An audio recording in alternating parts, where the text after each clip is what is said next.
Olá, meu nome é Luciana Fugi, o pessoal me conhece como Fugi, e eu vou tentar falar um pouco, na verdade, porque a área é grande, sobre streaming em software livre, streaming de vídeo.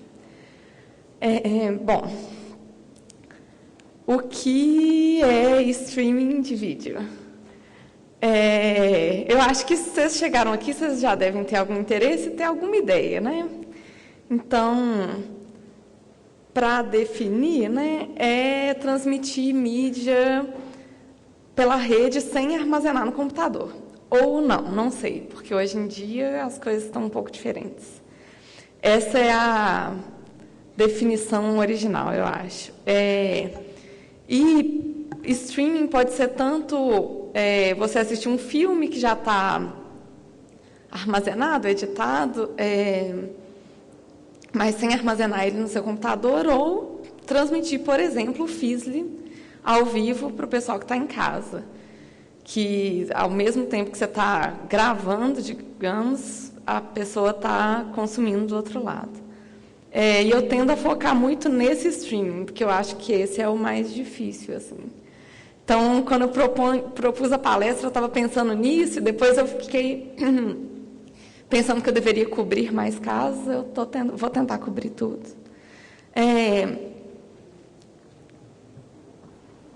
Bom, um pouco de contexto, eu me envolvi com vídeo e com streaming de vídeo pela primeira vez em, acho que 2010, quando eu estava desenvolvendo um software para fazer streaming do Feedly, que é o software que é utilizado até hoje. Depois eu vou contar um pouco mais sobre isso. Então, para mim, até hoje, isso é um problema meio difícil, assim. Como que faz para transmitir o Feedly para todo mundo que está em casa e tal? Sei lá, por isso que eu achei um tópico interessante. Meu conhecimento maior é específico como desenvolvedora, mais que como produtora de mídia. E mais nesse sentido de transmitir coisas ao vivo. Mas, desde então, já trabalhei com coisas variadas. Mas, se vocês quiserem ir dando feedback durante a palestra, tiverem comentários, perguntas, fiquem à vontade para interromper, que eu acho que fica mais divertido. Enfim, como fazer streaming?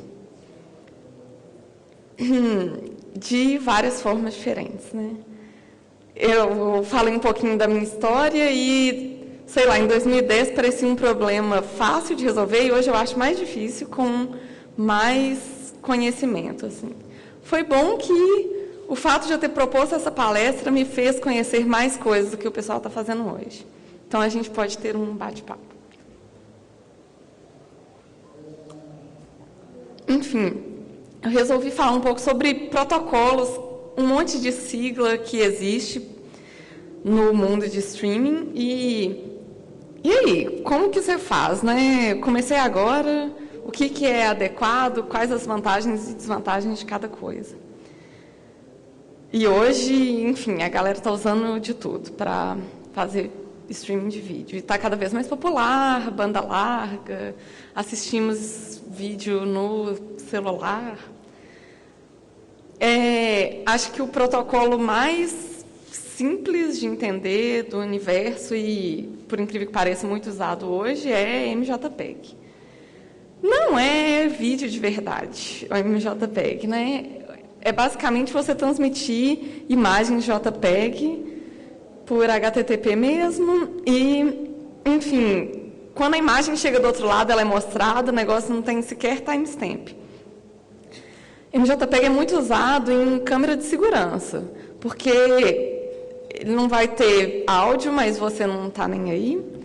E quando a rede está ruim, pelo menos mostra aquele JPEG da cara do sujeito que você quer ver e tal. Gasta muita banda, porque cada imagem JPEG é comprimida ela sozinha. Né? Você pega uma imagem inteira e transforma num JPEG. E a seguinte, ela pode ser quase igual à anterior, mas você não considera ela. Você pega a nova imagem, transforma num JPEG e pronto, transmite. Então, por isso que quando as câmeras usam um MJPEG, fica aquela imagem meio quadrada, assim, uma imagem por segundo, porque se você transmitir várias, você gasta muita banda.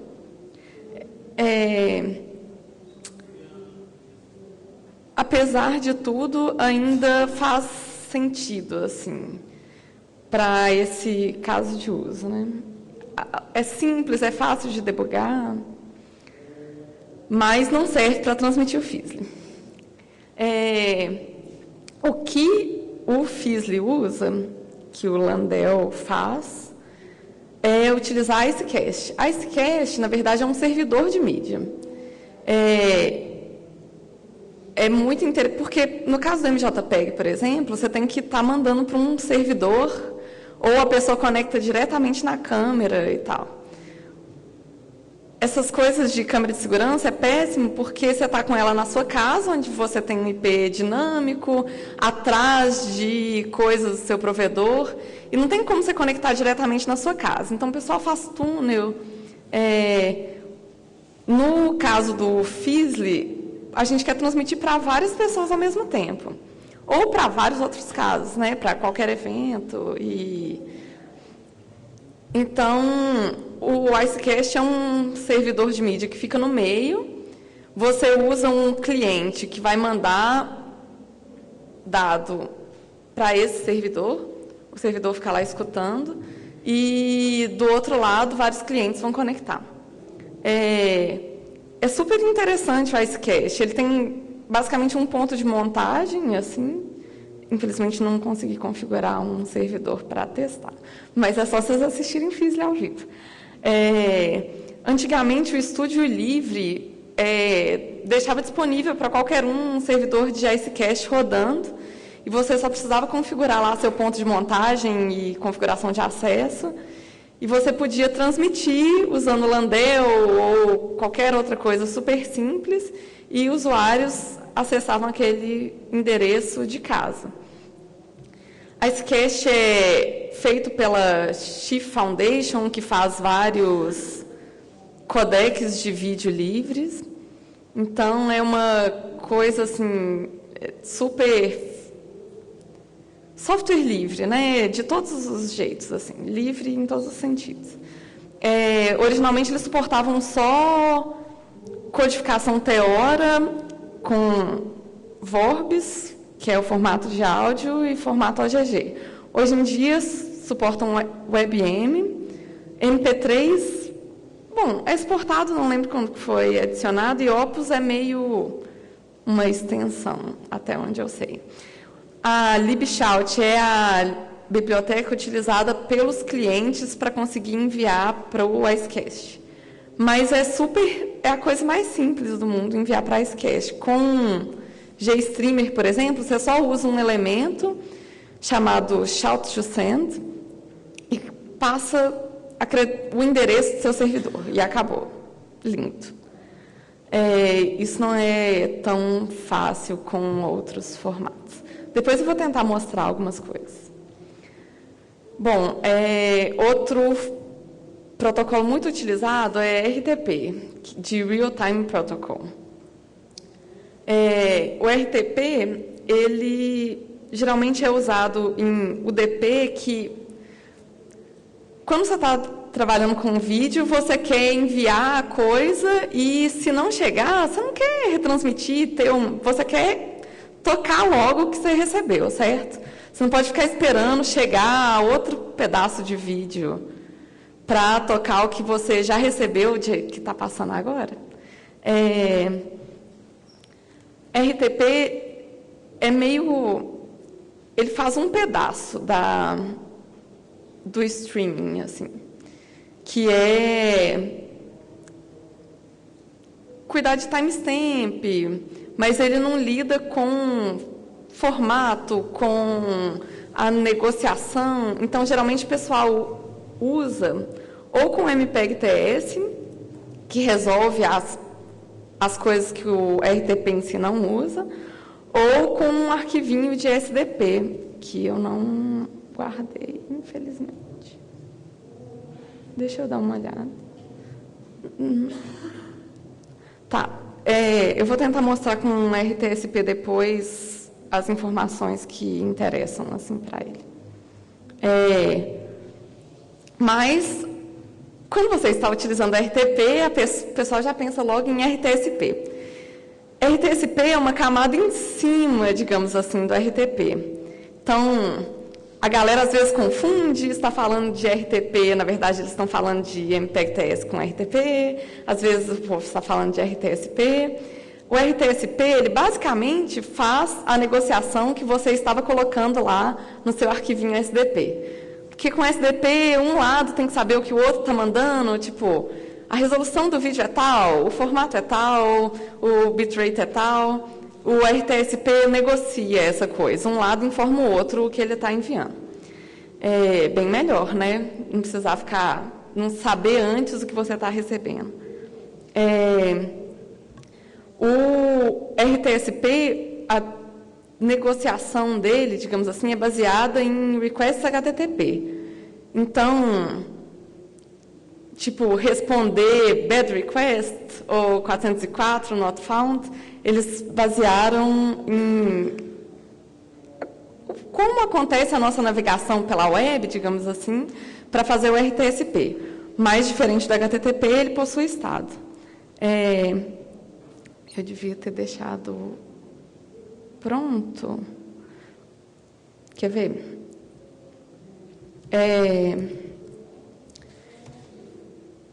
Deixa eu aumentar a letra, para vocês verem mais ou menos o que eu estou fazendo. Tem uma ferramenta de GStreamer que chama GST Launch, que é de protótipo, digamos assim. O GStreamer funciona basicamente você unindo elementos que produzem, consomem, transformam um vídeo e ligando um aos outros. O GStreamer é a biblioteca e tem vários plugins com vários elementos que fazem coisinhas. Então, eu vou utilizar um videotest source, que faz um padrãozinho de vídeo, que é basicamente isso aqui. E tentar mandar ele para o outro lado, só que... Não estou... X... Eu devia ter testado isso antes.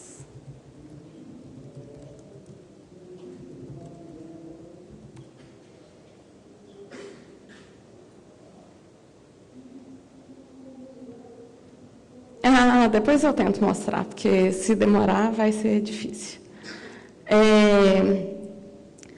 Sim, coisas sobre RTSP. RTSP também é muito utilizado em câmera de segurança, de uma forma bem específica. A câmera abre uma portinha lá como um servidor. Aí você conecta naquela porta para ver o vídeo da sua casa. Aí, de novo, né, precisa fazer um túnel para acessar a sua casa e etc. E tem uma galera que manda para um servidor no meio para fazer um proxy do vídeo e, às vezes, mudar formato e tocar em qualquer lugar, tocar em telefone, enfim. Uma questão com isso todos os servidores que eu já vi que fazem esse papel no meio com RTSP são proprietários. E existem coisas parecidas em software livre, como o RTSP Server do GStreamer, mas eles fazem só uma parte da coisa. O GStreamer RTSP Server, ele cria um servidor que serve vídeo RTSP, mas ele precisa, por exemplo, de uma câmera como fonte dele. Ou, sei lá, mesmo que seja ele pode pegar da rede diretamente, ele precisa ir lá e pegar. Ele não fica escutando, assim, como o Icecast faz. O Icecast é super legal, que o servidor está lá te esperando. Aí, quando você começa a produzir vídeo, ele faz tudo que você precisa e o usuário pode assistir do outro lado. O RTSP Server, ele não fica esperando, eu não posso conectar nele daqui e aí ele vai começar a produzir vídeo para o outro lado. Ele tem que conseguir chegar no meu computador, onde eu estou produzindo vídeo, ou na minha câmera. um protocolo parecido com RTSP é RTMP, que era coisa da Macromedia e agora da Adobe. Esse negócio funcionava com Flash e, enfim, Flash tem vários problemas, existem algumas implementações livres, mas que funcionam mais ou menos, porque o padrão não é totalmente aberto. RTMP é um padrão mais ou menos aberto, eles liberaram algumas partes e tem muito software livre que implementa. O GStreamer implementa RTMP também. O interessante agora é que isso que eu reclamei, que o RTSP não tem, aquele servidor do meio, o Nginx está fazendo. E eu descobri isso durante o Fizzly. Você envia RTMP para o Nginx e ele serve outras coisas do outro lado. Inclusive coisas, né, que podem ser tocadas em em mobile, em browser, o que for, que você quiser. Sim.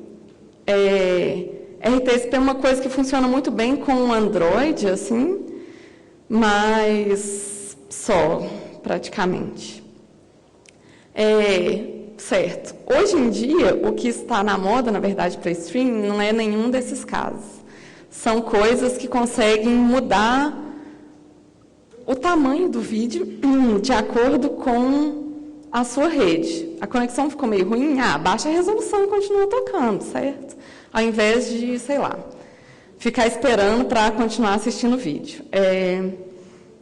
Tem coisas proprietárias que fazem isso, acho que a Netflix implementou um monte de coisa proprietária quando isso não funcionava muito bem com software livre. Eles até estão trabalhando assim com software livre por agora. Surgiram várias iniciativas de padronização para isso. Então, acho que o primeiro foi a HLS, que é da Apple. E a ideia é muito simples de Adaptive Bitrating. Você cria vários pedacinhos de vídeo e vai tocando um depois do outro. É só isso que o negócio faz. A diferença é que você pode trocar já que você vai salvar vários pedaços de vídeo, entre um e outro você pode trocar a resolução, ou bitrate, ou, enfim. Nem todo mundo que faz HLS faz Adaptive Bitrating, na verdade. Isso é uma coisa que você cria um arquivinho, isso eu salvei, que é isso.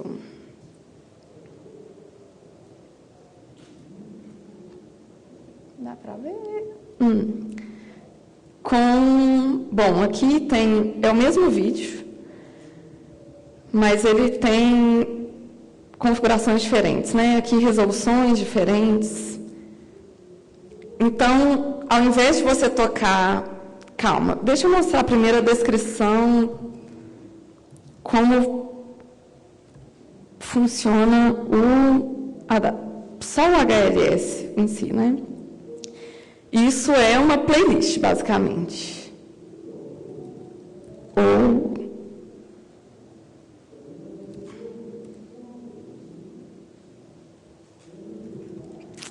Nada disso que eu quero aqui, achei. Isso é uma playlist que tem vários arquivos e ele basicamente vai tocar um depois do outro, em formato MPEG-TS. Só que isso daqui não faz Adaptive Bitrating, certo? É um arquivo depois do outro e pronto. Seja ele em que resolução for. O cliente do outro lado tem que saber tocar. O que você pode fazer é criar o arquivo SMIL, se o cliente souber tocar. E aqui ele fala, então, na verdade, são várias playlists com resoluções diferentes. E quem escolhe o que tocar, quem decide se tem que tocar uma resolução mais baixa agora porque a rede está ruim, é o cliente. Então, a gente acha que é super mágico, mas, na verdade, assim, o lado que vai tocar tem que ter essa inteligência de saber como está a rede para escolher se diminui a resolução ou se pode aumentar. E, basicamente, ele vai pegar aqueles arquivinhos de sequência e escolher tocar um ou outro.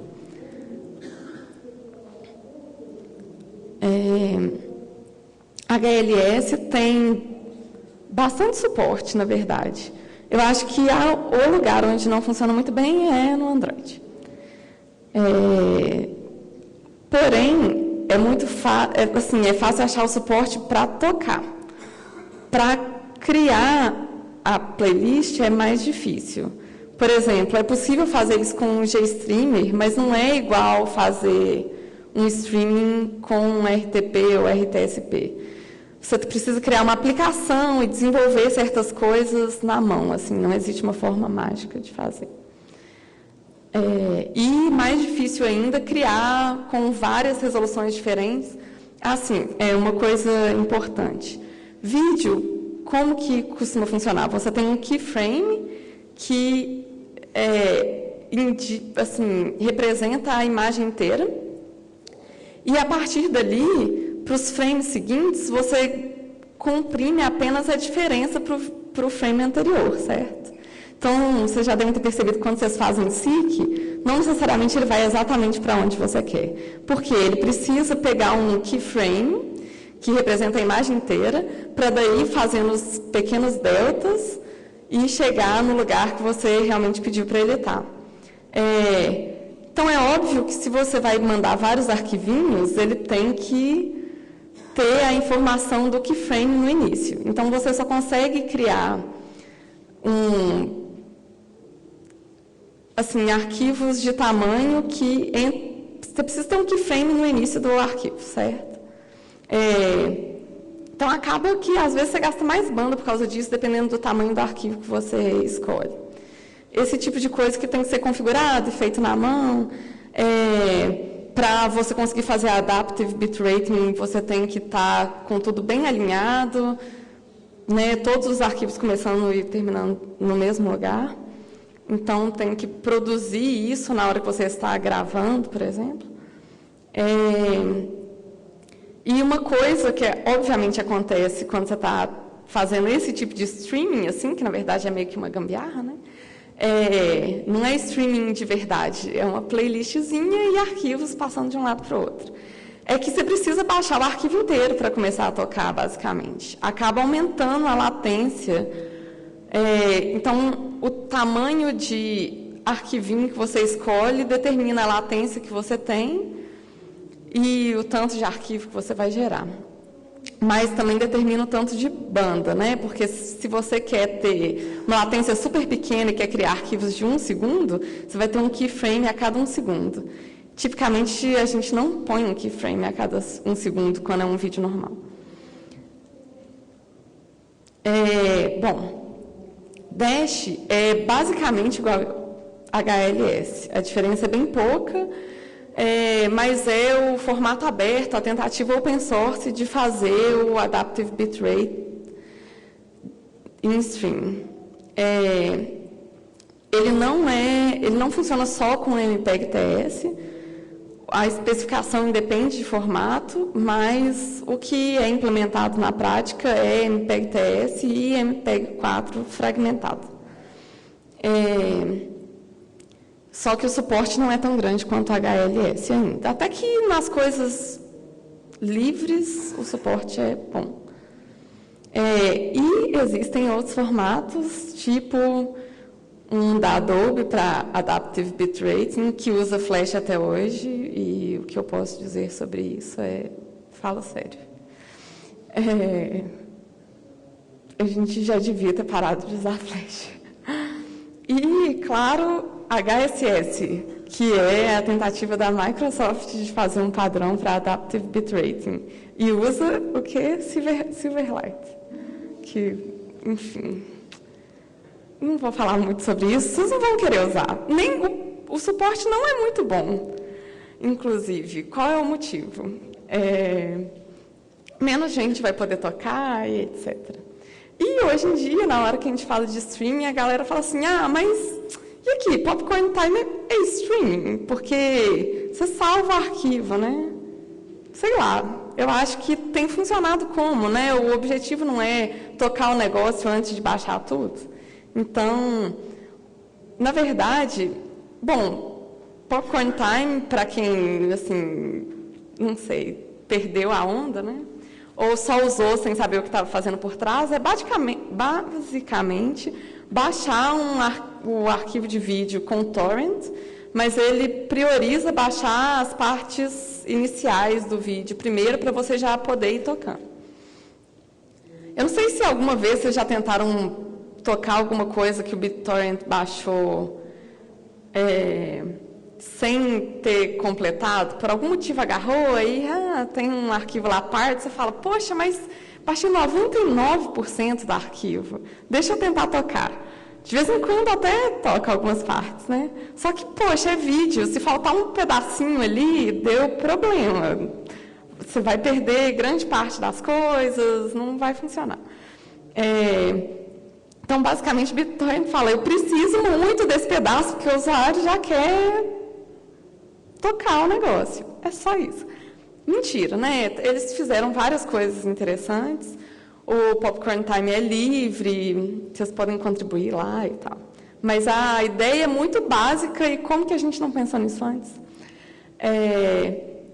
Agora, o mais interessante é que eu também descobri no Fizzly que tem uma galera desenvolvendo software livre, usando coisas de software livre com, na verdade, não protocolo P2P, né, que é transmitir coisas de um ponto para o outro, de um usuário para o outro.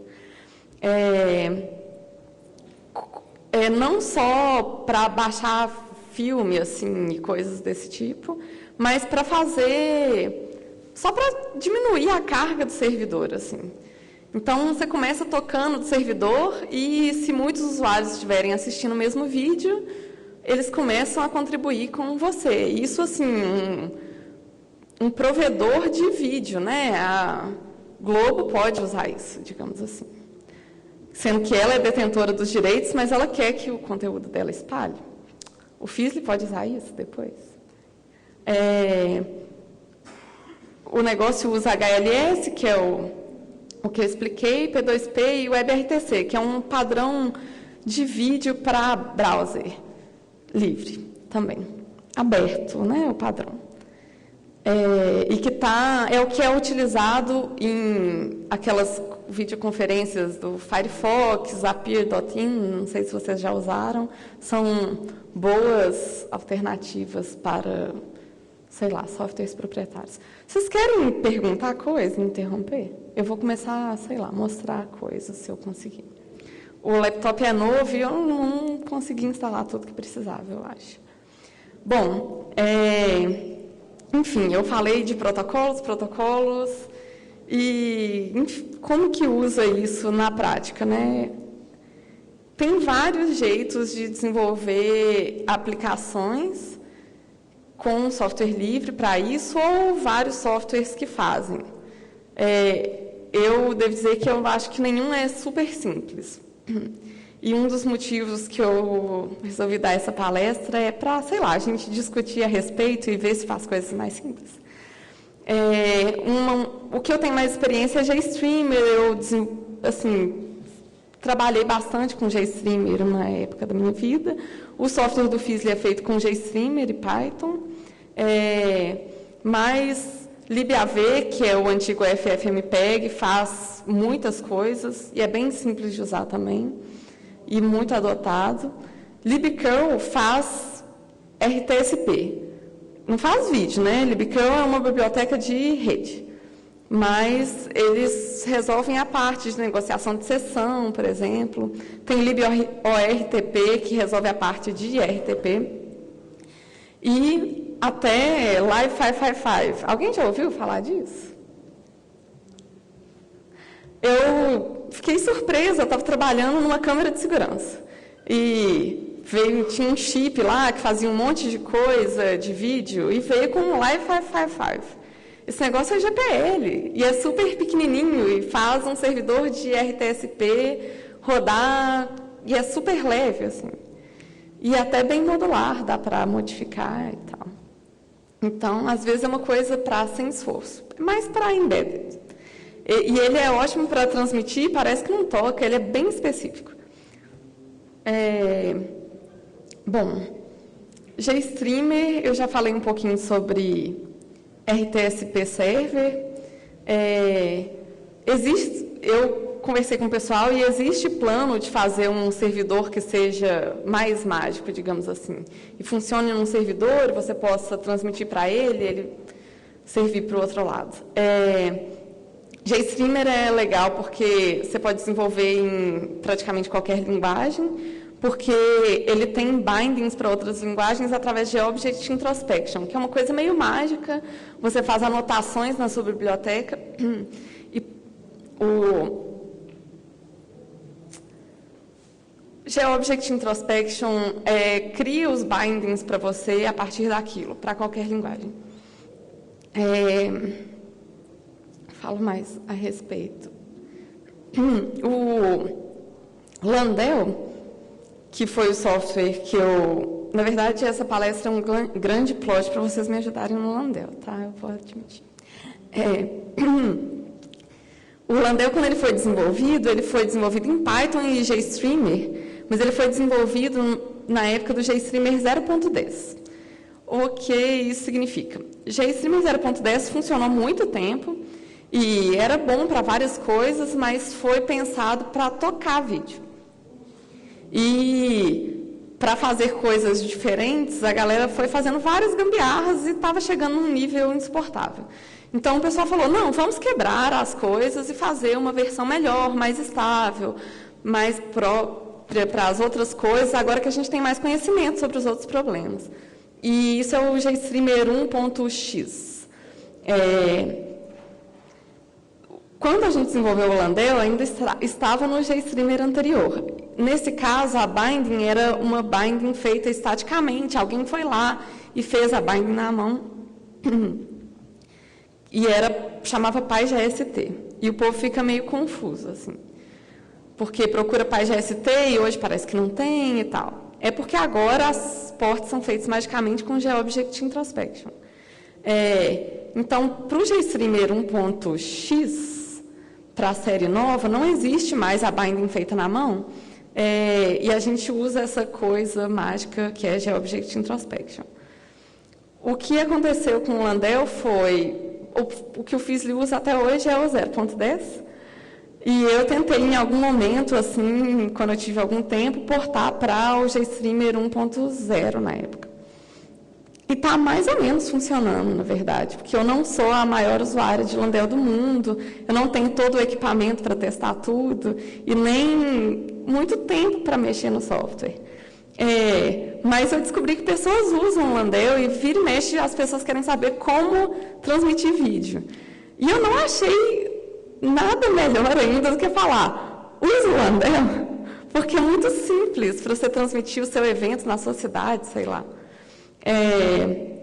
Então, eu vou mostrar o port 1.0 que está funcionando mais ou menos na minha máquina, porque eu instalei ontem. Não é aqui.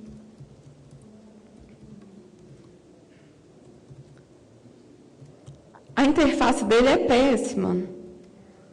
E o Eduardo fez um trabalho em cima, propondo uma interface nova. Então, se vocês quiserem, vocês podem implementar. Eu aceito patches, na verdade, eu dou todo o poder para quem quiser ajudar. Enfim, no Landel você configura. Lembra da linhazinha que eu acabei nem mostrando direito? Bom, o Landel foi feito para pessoas que meio que sabiam GStreamer, então você precisa mais ou menos entender como que funciona. Você precisa de uma fonte, que é o que vai produzir vídeo, e eu configurei a minha webcam aqui, um encoder e uma saída. Pode ser Icecast e um arquivo. Eu não confiei no Icecast.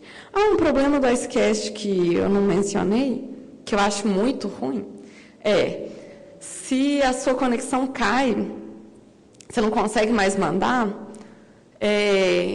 se você não fizer nada assim extraordinário na sua aplicação, o jeito padrão de funcionar é o seu pipeline inteiro para de funcionar. E no Landel, o pessoal eu nem sei como que eles usam hoje. A ideia era gravar para um arquivo e transmitir ao mesmo tempo. E aí parava a gravação para o arquivo, porque a transmissão parava tudo. Então, isso acontece até hoje, assim, é bem ruim. Então, eu resolvi não arriscar. Enfim, você escolhe coisas e dá para colocar um vídeo dentro do outro, que é tipicamente para mostrar slides e palestra ao mesmo tempo, para quem está em casa e tal. E é rapidinho de mudar, sabe? Na verdade, dá para você colocar até o mesmo vídeo dentro do outro. Eu vou parar logo, porque eu não gosto de ficar me vendo na webcam. Eu tive que testar muito com a minha cara quando eu estava desenvolvendo isso. Na verdade, eu acho que isso é o mais simples, sei lá. O Landel tem o potencial de ser um software para qualquer um usar e transmitir eventos, sabe? Tem alguém que perguntou assim, você vai tirar sarro com a nossa cara de novo?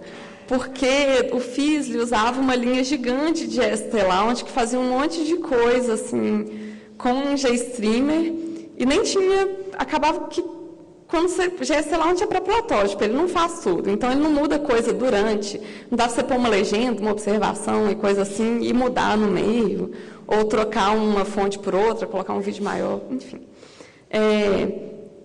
E o Landel é o jeito, sei lá, a gente pode implementar RTP nele, RTSP, P2P, imagina que bacana.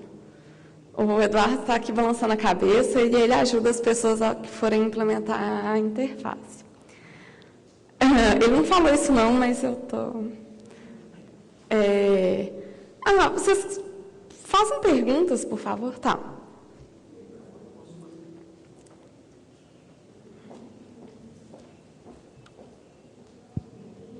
Oi, eu sou o Felipe, usei bastante transmissão de software livre com o Icecast e tudo mais, mas primeiro eu queria parabenizar, ver uma mulher falando de streaming no Fizzly, para mim é uma situação totalmente impossível de acontecer, principalmente porque não se fala de streaming no Fizzly, aliás não se fala de streaming em software livre em quase nenhum lugar.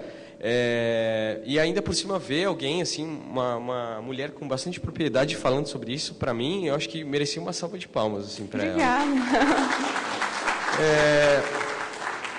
Eu acho que a gente tem soluções muito precárias para o workflow de transmissão em software livre como um todo. Desde o suporte aos equipamentos, vocês devem saber bem do que eu estou falando, assim, as câmeras com aquela entrada FireWire, desapareceram, os computadores também, e se continua fazendo streaming com essas coisas. Sim. Quer dizer, as pessoas guardaram os equipamentos velhos para continuar fazendo streaming com isso. É um absurdo, assim. O Landel tem suporte à câmera DV, né? Pois é. Eu nunca tive uma câmera DV. O pessoal me mandava, tipo, olha, funcionou, não funcionou, e eu ia consertando do outro lado. Então, eu não entendo essas coisas assim. Não sei se é falta de dinheiro, se é falta de gente, se é falta de organização. A gente está vendo todo mundo usar streaming as a service de empresas usando software proprietário. Não tem ainda um streaming as a service em software livre. Eu acho que isso é um gap muito grande para o cenário brasileiro. Eu conseguiria vários clientes para alguém que topasse um negócio como esse. E aí queria trocar o contato depois para a gente conversar e ver o que enfim, a gente se organizar para desenvolver coisas, porque está muito difícil, assim, está muito ruim. O Landel já é um avanço legal, mas eu não consigo usar comercialmente o Landel em várias situações. O problema é que o Landel foi desenvolvido em 2010, né? Assim, e desde então, porque eu desenvolvi como trabalho na época, para o Fizzly e tal. E desde então, meus trabalhos foram outras coisas, e eu tinha outras coisas para contribuir. E eu não sou uma pessoa que faz muito streaming. E aí eu esqueço que o software existe até aparecer alguém usando. Aí eu, nossa, tem alguém usando, deixa eu ver se está funcionando, fazer alguma coisa, mas está lá, assim, está parado, né? Se vocês movimentarem, eu movimento também, sabe? Então, era mais esse comentário mesmo, a minha fala, e tem algumas soluções surgindo, tipo aquele OBS, É um softwarezinho que saiu esses dias, tu tá balançando aqui, não sei se já ouviu falar, E queria saber se alguém usa outras ferramentas, assim, uma pergunta mais geral, porque eu conheço bastante isso e para mim ainda está bem precário, assim, por aí precisa avançar e tal. É isso. É um comentário sobre a mesma pergunta? Tá. É que, aproveitar enquanto está aí no microfone, há uma empresa que meio que faz streaming as a service, é a Flumotion, né? Eles fazem um pedaço do... na verdade, estou confundindo, a empresa é Fluendo e o software é Flumotion. Enfim, só que, assim, eles focam em, às vezes, codec, alguns codec, eles vendem... Porque tem codecs que são implementados em software livre, mas que tem patentes, né? Então, você tem que pagar royalty quando você vai lançar um produto com aquilo. Então, uma parte do negócio deles é vender meio que esses royalties para os clientes e coisas do tipo. Então, é um livre estranho. Não, meu nome é Alexandre Perim. Só acrescentando o que o Felipe falou, principalmente a respeito de as câmeras de hoje ainda não têm suporte e tal. São normalmente os produtos, câmeras, celulares, etc., são de gigantescas corporações multinacionais. Elas já têm acordos com a Apple ou com o Google de alguma certa maneira, e eles já tendenciam o seu software, inclusive o software que vem instalado com a câmera, para que tenha suporte para essas soluções proprietárias. Então, assim, no que ele falou ali no final, a respeito de, não tem nenhum streaming as a service livre, etc., cara, se não sair dessa comunidade ou de alguém desenvolver, não vai sair, porque essas empresas não têm interesse eles já têm uma redução de custos de produção com essas parcerias com as grandes multinacionais.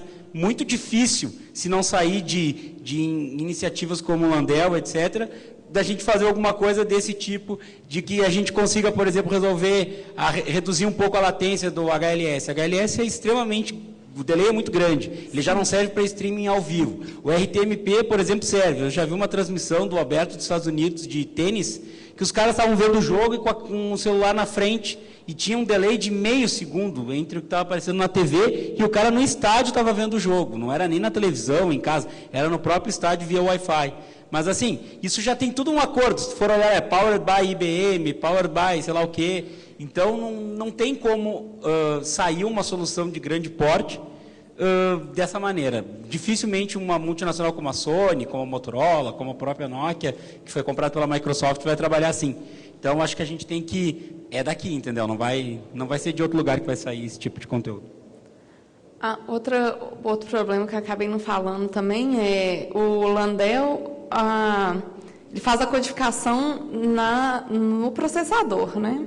Então, assim, tudo bem, a banda não é excelente, a gente não ia conseguir transmitir um vídeo super em alta resolução e com excelente qualidade, mas se a gente tivesse esse tipo de infra de rede, o Landel não ia conseguir fazer no computador comum, porque codificar vídeo é uma coisa cara. E como que você faz isso, geralmente? Em hardware. Ou utilizando GPU, ou utilizando chips específicos que fazem codificação em hardware. Celular tem um processador dedicado disso, né? Que é feito para codificar H264. Um dos problemas que a gente tem é que os formatos usados não são os livres no hardware, né? Geralmente é H264 e o suporte é sempre melhor em software proprietário. O GStreamer até tem bastante suporte, só que o negócio não vem com o GStreamer instalado, aí para você colocar num dispositivo móvel é uma porcaria. Mas isso é uma das coisas que a gente tem que resolver também, e deveria resolver para o Landel, para conseguir codificar vídeo em resolução maior, né? Sem gastar todo o processamento da máquina, a máquina não consegue fazer mais nada. Então. Mais perguntas? Só quero aproveitar e citar sobre essa questão da gente ainda usar a câmera DV. Caso da transmissão do Fizzly é feita captura USB, usando uma plaquinha de captura uma EasyCap, existe um grupo do Rio de Janeiro que tem uma empresa que faz transmissão ao vivo e que já a galera tem o D2 que está aqui, que está na EBC.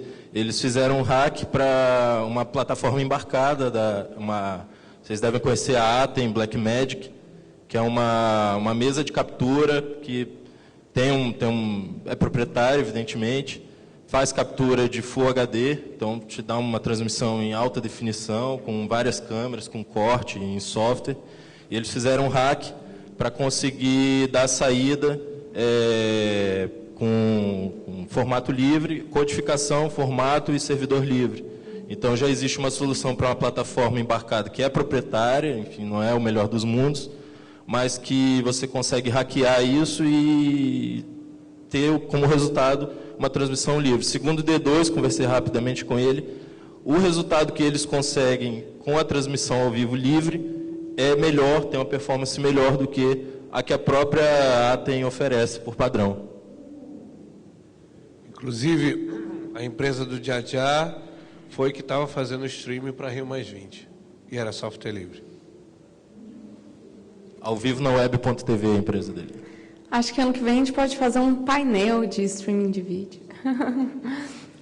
Trocar ideia e... Foi ótimo. Ele quer falar. Tá bom. Não, mas deixa eu nem respondo. É pergunta? Tem 3 minutos. Ou 2, sei lá. Desculpa, a pergunta não é muito técnica. Não tem o próximo palestrante. Nós podemos continuar aqui. Se vocês querem continuar, sigamos aqui dentro, tá? Faz o painel agora. Não, Pronto. segundo... A minha pergunta era... Não, mas eu não vou ficar aqui em cima para sempre, né?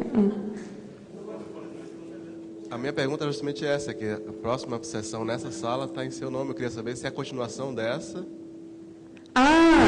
Tem a próxima palestra, então. Como não? O título é Painel, Cenário, o que nos espera que pode ser feito? Luciana Fugi. Mas eu, a Mônica, eu sou só mediadora e nem fui eu que propus o negócio direito, assim, mas eu vou deixar as especialistas falarem. Elas desistiram? Então tá. Então tem a próxima palestra. A gente conversa na track do corredor e depois a gente tem que propor painéis para discutir coisas, enfim. Obrigada, gente.